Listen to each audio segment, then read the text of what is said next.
Hi guys, welcome back to my YouTube channel that is Swapna's Tutorial.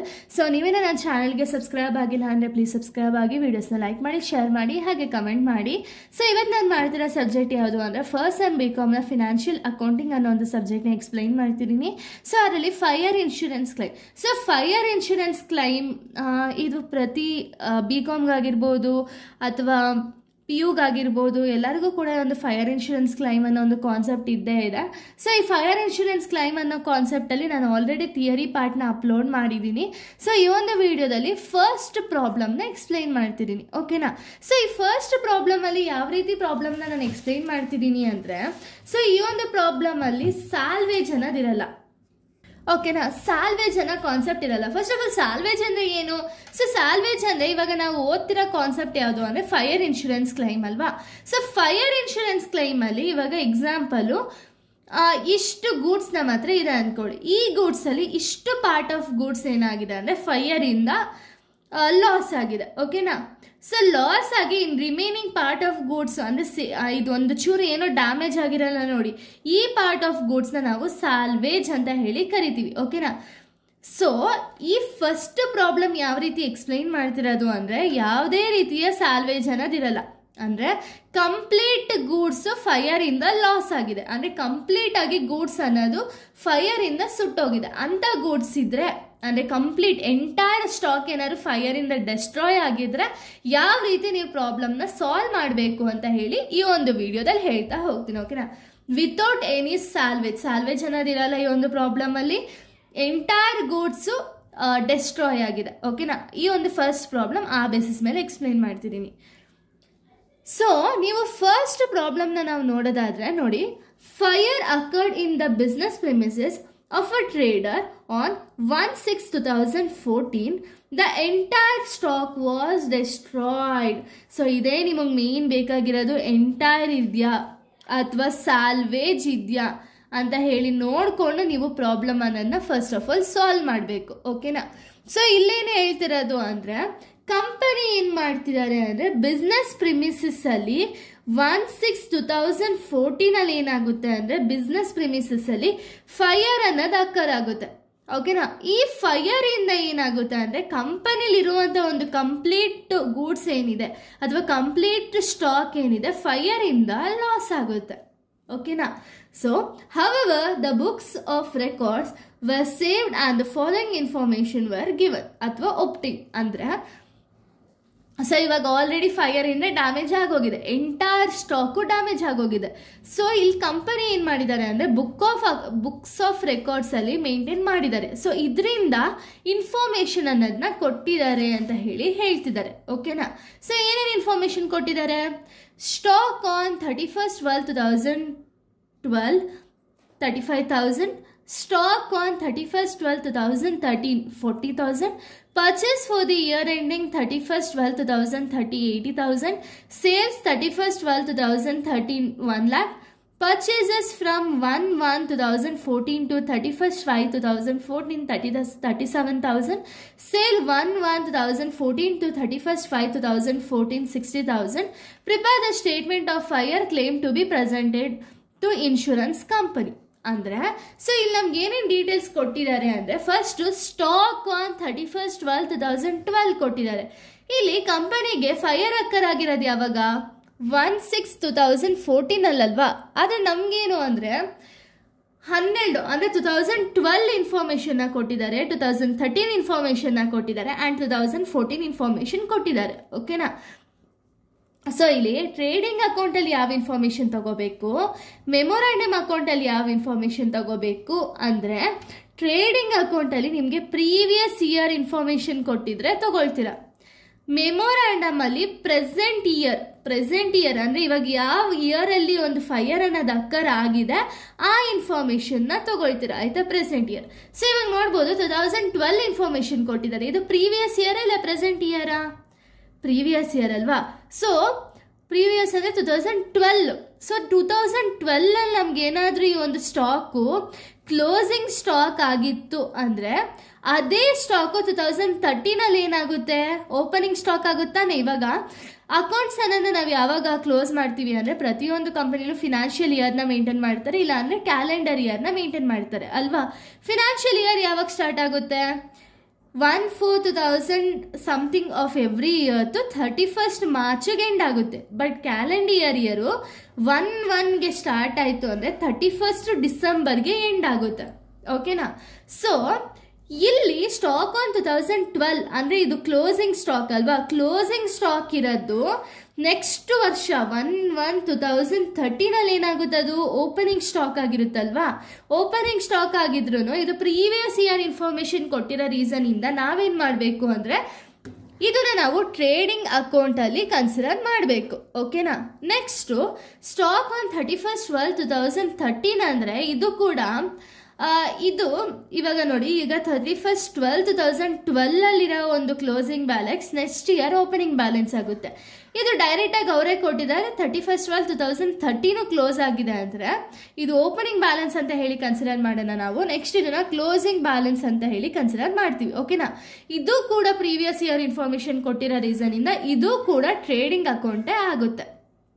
ಓಕೆನಾ. Next purchases for the year ending ಕೊಟ್ಟಿದ್ದಾರೆ. Purchases ಕೂಡ 2013 ಮಾಡಿರೋದು, ಇದು ಕೂಡ trading account ಅಂದರೆ ಪ್ರೀವಿಯಸ್ ಇಯರ್ ಇನ್ಫಾರ್ಮೇಶನ್ ಟ್ರೇಡಿಂಗ್ ಅಕೌಂಟ್ಗೆ ಹಾಕೊಳ್ತೀವಿ. Sales ಕೂಡ 31/12/2013 ಕೊಟ್ಟಿರೋ ರೀಸನ್ ಇಂದ ಇದು ಕೂಡ ಟ್ರೇಡಿಂಗ್ ಅಕೌಂಟ್ಗೆ ಹಾಕೊಳ್ತೀವಿ. ನೆಕ್ಸ್ಟ್ ನೀವು ನೋಡಿದರೆ ಪರ್ಚೇಸಸ್ ಫ್ರಮ್ 1/1/2014 ಟು 31/5/2014 ಅಂದರೆ ಆ ವರ್ಷ ಬಿಗಿನಿಂಗ್ ಇಂದ ಸ್ಟಾರ್ಟ್ ಆಗಿ ಪರ್ಚೇಸಸ್ ಯಾವಾಗ ಫೈರ್ ಅಕ್ಕರ್ ಆಗಿದೆ ಆದ್ರೆ ಹಿಂದಿನ ದಿವಸ ಅಂದ್ರೆ 31/5/2014 ಪರ್ಚೇಸ್ ಆಗಿದೆ ಅಂದ್ರೆ ಅದು ಪ್ರೆಸೆಂಟ್ ಇಯರ್ದಲ್ವಾ. ಸೊ ಪ್ರೆಸೆಂಟ್ ಇಯರ್ ಇನ್ಫಾರ್ಮೇಶನ್ ಎಲ್ಲ ಹಾಕೊಳ್ತೀರಾ ನೀವು, ಮೆಮೊರಾಂಡಮ್ ಅಕೌಂಟ್ ಅಲ್ಲಿ ಹಾಕೋಬೇಕು.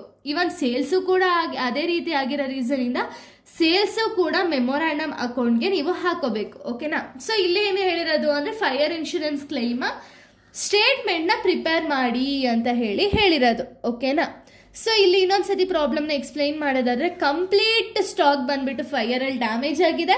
ಸೊ ನೀವೇ ನೋಡ್ಬೋದು ಎಂಟೈರ್ ಸ್ಟಾಕ್ ವಾಸ್ ಡ್ಯಾಮೇಜ್ ಅಂತ ಹೇಳಿ ಕೊಟ್ಟಿದ್ದಾರೆ. ಸೊ ಇದನ್ನ ನೀವು ಬುಕ್ಸ್ ಆಫ್ ಅಕೌಂಟ್ಸ್ ಅಲ್ಲಿ ರೆಪ್ರೆಸೆಂಟ್ ಮಾಡಬೇಕು. ಓಕೆನಾ. ಸೊ ಇವಾಗ ಯಾವ ರೀತಿ ಮಾಡೋದು ಅಂತ ಹೇಳಿ ಇವಾಗ ಪ್ರಾಬ್ಲಮ್ಸ್ನ ಸಾಲ್ವ್ ಮಾಡ್ತಾ ಹೋಗೋಣ. Okay. So first of all ನಾವು ಫಸ್ಟ್ ಅಕೌಂಟ್ ಯಾವ್ದು ಪ್ರಿಪೇರ್ ಮಾಡಬೇಕು, ಟ್ರೇಡಿಂಗ್ ಅಕೌಂಟ್ ಅಲ್ವಾ. ಸೊ ಟ್ರೇಡಿಂಗ್ ಅಕೌಂಟ್ಗೆ ಯಾವ್ಯಾವೆಲ್ಲ ನಮಗೆ ಪ್ರಾಡಕ್ಟ್ಸ್ ಅನ್ನೋದು ಬೇಕಾಗಿದೆ ಅಂದರೆ ಫಸ್ಟು ಓಪನಿಂಗ್ ಸ್ಟಾಕ್ ಬೇಕು, ಕ್ಲೋಸಿಂಗ್ ಸ್ಟಾಕ್ ಬೇಕು, ಪರ್ಚೇಸಸ್, ಸೇಲ್ಸ್ ಬೇಕು ಅಲ್ವಾ. ಸೊ ಇವಾಗ ನೋಡ್ಬೋದು, ನಾನು ಆಗಲೇ ಹೇಳಿದಂಗೆ 31/12/2012 ಇದು ಕ್ಲೋಸ್ ಆಗಿದೆ ಅಂದರೆ ನೆಕ್ಸ್ಟ್ ವರ್ಷ ನಮ್ಗೆ ಅದು ಏನಂತ ನಾವು ಕನ್ಸಿಡರ್ ಮಾಡ್ತೀವಿ, ಓಪನಿಂಗ್ ಸ್ಟಾಕ್ ಅಂತ ಅಲ್ವಾ. ಸೊ ನೋಡಿ, ಟ್ರೇಡಿಂಗ್ ಅಕೌಂಟ್ ಫಾರ್ಮ್ಯಾಟ್ ಈ ರೀತಿ ಇದೆ. ಪ್ರಿಪರೇಷನ್ ಆಫ್ ಟ್ರೇಡಿಂಗ್ ಅಕೌಂಟ್ ಅಂತ ಹಾಕಿ ಪರ್ಟಿಕ್ಯುಲರ್ಸ್ ರುಪೀಸ್ ಅಂತ ಹೇಳಿ 4 ಕಾಲಮ್ಸ್ನ ಹಾಕೋಬೇಕಾಗುತ್ತೆ. ಸೊ ಇಲ್ಲಿ ಡೆಬಿಟ್ ಸೈಡಲ್ಲಿ ನಾವು ಫಸ್ಟ್ ಓಪನಿಂಗ್ ಸ್ಟಾಕ್ ಅಂತ ಹೇಳಿ ಬರೆಯೋಣ. ಓಪನಿಂಗ್ ಸ್ಟಾಕ್ ಎಷ್ಟಿದೆ, 35,000 ಇದೆ ಅಲ್ವಾ. ಸೊ 35,000 ಆಸ್ ಇಟ್ ಈಸ್ ನಾವು ಬರೆಯೋಣ ಓಪನಿಂಗ್ ಸ್ಟಾಕಲ್ಲಿ 35,000. ನೆಕ್ಸ್ಟ್ ಕ್ಲೋಸಿಂಗ್ ಸ್ಟಾಕ್ ಎಷ್ಟಿದೆ, ಸ್ಟಾಕ್ ಆನ್ 31/12/2013 ಇರೋದು 40,000. ಸೊ ಕ್ಲೋಸಿಂಗ್ ಸ್ಟಾಕ್ ಯಾವಾಗಲೂ ಕ್ರೆಡಿಟ್ ಸೈಡ್ ಬರಬೇಕು ನಿಮಗೆ. ಓಪನಿಂಗ್ ಸ್ಟಾಕ್ ಮಾತ್ರ debit side, closing stock always credit side ಬರುತ್ತೆ. ಸೊ ಟು ಕ್ಲೋಸಿಂಗ್ ಸ್ಟಾಕ್ ಅಂತ ಹಾಕಿ 40,000 ಹಾಕೊಳ್ಳೋಣ. ಓಕೆನಾ. ನಮಗೆ ಪರ್ಚೇಸಸ್ ಇದ್ರೆ ಪರ್ಚೇಸಸ್ ಡೆಬಿಟ್ ಸೈಡ್ ಬರುತ್ತೆ, ಸೇಲ್ಸ್ ಇದ್ರೆ ಸೇಲ್ಸ್ ಯಾವಾಗಲೂ ಕ್ರೆಡಿಟ್ ಸೈಡ್ ಬರುತ್ತೆ. ಸೊ ಇವಾಗ ಪರ್ಚೇಸಸ್ ಎಷ್ಟಿದೆ ನಮ್ಮ ಕಂಪ್ನಿಲಿ, purchases for the year ending 31/12/2013 rupees 80,000 as it is ಬರೆಯೋಣ. ನೆಕ್ಸ್ಟ್ ಏನು ಇನ್ಫಾರ್ಮೇಶನ್ ನಮಗೆ ಕೊಟ್ಟಿದ್ದಾರೆ ಅಂದರೆ ಸೇಲ್ಸ್ 31/12/2013 1 lakh ಅಂತ ಹೇಳಿ ಕೊಟ್ಟಿದ್ದಾರೆ ಆಸ್ ಇಟ್ ಈಸ್. ಈ ಕಡೆ ಅಂದರೆ ಕ್ರೆಡಿಟ್ ಸೈಡ್ ನಾವು ಏನು ಮಾಡೋಣ ಅಂದರೆ ಬೈ ಸೇಲ್ಸ್ ಅಂತ ಹಾಕಿ 1 lakh rupees ಅಂತ ಹೇಳಿ ಬರೀಬೇಕು. ಓಕೆನಾ. ಸೊ ಇಷ್ಟೇ ಡೀಟೇಲ್ಸ್ ನಮಗೆ ಕೊಟ್ಟಿರೋದು. ನೀವು ನೋಡ್ಬೋದು ಕ್ವಶನ್ನ ಇವಾಗ ನಮಗೆ ಕೊಟ್ಟಿರೋ ಡೀಟೇಲ್ಸ್ ಅಲ್ಲಿ ಪ್ರೀವಿಯಸ್ ಇಯರ್ ಡೀಟೇಲ್ಸ್ ಈ 4 ಡೀಟೇಲ್ಸ್ ಕೊಟ್ಟಿರೋದು, ಇವೆರಡು ಪ್ರೆಸೆಂಟ್ ಇಯರ್ ಡೀಟೇಲ್ಸ್ನ ನಮಗೆ ಕೊಟ್ಟಿದ್ದಾರೆ. ಪ್ರೆಸೆಂಟ್ ಇಯರ್ ಡೀಟೇಲ್ಸ್ ನಾವೆಲ್ಲಿ ತಗೋಬೇಕು, ಮೆಮೊರಾಂಡಮ್ ಅಕೌಂಟಲ್ಲಿ ನಾವು ತಗೋಬೇಕಲ್ವಾ. ಸೊ ಇವಾಗ ಇಷ್ಟೇ ಡೀಟೇಲ್ಸ್ ಆಗಿರೋ ರೀಸನ್ ಇಂದ ನಾವು ಫಸ್ಟ್ ಆಫ್ ಆಲ್ ಟ್ರೇಡಿಂಗ್ ಅಕೌಂಟ್ನ ಯಾಕೆ ಪ್ರಿಪೇರ್ ಮಾಡ್ತೀವಿ ಅಂದರೆ ಗ್ರಾಸ್ ಪ್ರಾಫಿಟ್ನ ಫೈಂಡ್ ಔಟ್ ಮಾಡೋದಕ್ಕೆ. ಓಕೆನಾ. ಸೊ ಈಗ ಗ್ರಾಸ್ ಪ್ರಾಫಿಟ್ನ ಯಾವ ರೀತಿ ಫೈಂಡ್ ಔಟ್ ಮಾಡಬೇಕು ಅಂದರೆ ನೋಡಿ, ಈ ಒಂದು ಆನ್ಸರ್ನ ನಾವು ಫೈಂಡ್ ಔಟ್ ಮಾಡಬೇಕು ಅಂದರೆ ಫಸ್ಟ್ 2 ಸೈಡು ಬ್ಯಾಲೆನ್ಸ್ ಮಾಡಬೇಕು. ಓಕೆನಾ. 1,40,40, 85,000 ಪ್ಲಸ್ 80,000 ಈ ಎರಡನ್ನೂ ಆ್ಯಡ್ ಮಾಡಿದ್ರೆ ನಾವು ಕಂಪೇರ್ ಮಾಡಿದಾಗ ಈ ಸೈಡ್ ಅಂದರೆ ಕ್ರೆಡಿಟ್ ಸೈಡ್ ಜಾಸ್ತಿ ಬರುತ್ತೆ. ಕ್ರೆಡಿಟ್ ಸೈಡ್ ಅಮೌಂಟ್ ಎಷ್ಟು ಬರುತ್ತೆ? 1,40,000 ರೂಪೀಸ್ ಬರುತ್ತೆ. ಸೊ ಈ ಒಂದು 1,40,000 ನಾವು ಎರಡು ಕಡೆನೂ 1,40,000 1,40,000 ಅಂತ ಹೇಳಿ ಬರೆಯೋಣ. ಓಕೆನಾ.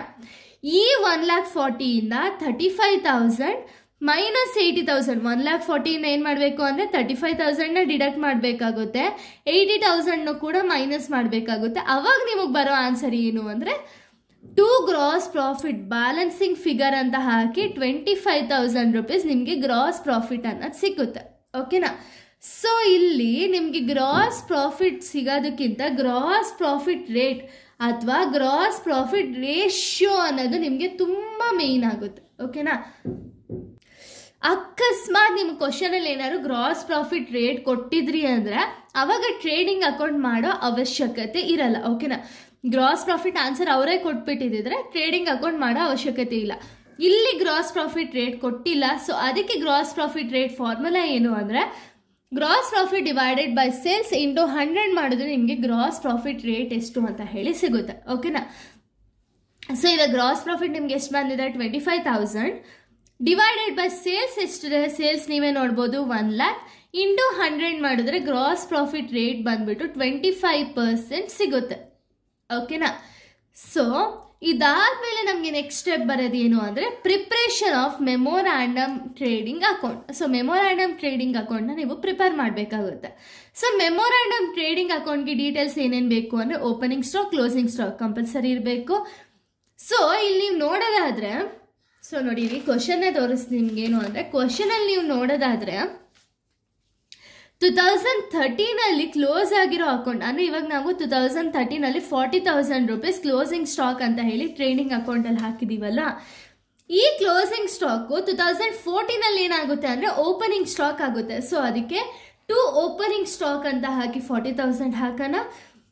ಸೊ ಇಲ್ಲಿ ಯಾವುದೇ ರೀತಿಯ ಕ್ಲೋಸಿಂಗ್ ಸ್ಟಾಕ್ ಆಗಿಲ್ಲ. ಯಾಕೆ ಅಂದರೆ ಫೈರ್ ಅನ್ನೋದು ಅರ್ಧಕ್ಕೆ ಅಟ್ಯಾಕ್ ಆಗಿದೆ ಕಂಪ್ನಿಲಿ. ಸೊ ನೋಡಿ 1/6/2014 ಅಟ್ಯಾಕ್ ಆಗಿರೋ ರೀಸನಿಂದ ಯಾವುದೇ ರೀತಿಯ ಕ್ಲೋಸಿಂಗ್ ಸ್ಟಾಕ್ ಇಲ್ಲ. ನೀವು ಇವಾಗ ಕ್ಲೋಸಿಂಗ್ ಸ್ಟಾಕ್ನ ನೀವು ಫೈಂಡ್ ಔಟ್ ಮಾಡಬೇಕು. ಓಕೆನಾ. ಸೊ ಅದಕ್ಕೆ ಇಲ್ಲಿ ಪರ್ಚೇಸಸ್ ಕೊಟ್ಟಿದ್ದಾರೆ 37,000 ಆ್ಯಂಡ್ ಸೇಲ್ಸ್ನ ಕೊಟ್ಟಿದ್ದಾರೆ 60,000 ಅಲ್ವಾ. ಪರ್ಚೇಸಸ್ ಯಾವ ಕಡೆ ಬರಬೇಕು?